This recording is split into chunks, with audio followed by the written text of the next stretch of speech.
morning mga lods. Linggo na araw. Ayan ngayon ang sitwasyon dito sa port. Ayan o.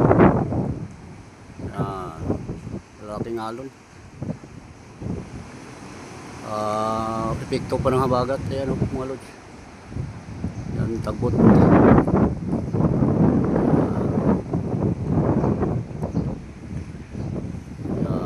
Ayan. Masayaw yung tagbot. Malo na. Yan ngayon, linggo ng umaga. Ayan, malo sing ano, malo no. Matakbo yan. Yan o, sasakupain yung liwan. Yeah. Yan ngayon, umaga, Lunes, linggo ng umaga. Ayan ang sitwasyon dito. Ayan. Masayaw lang yung riwan ah. Kaya yung sumasayaw.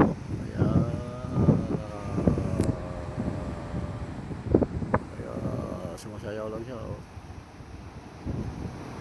Good morning. God bless you all. Ingat. Kaya na naman.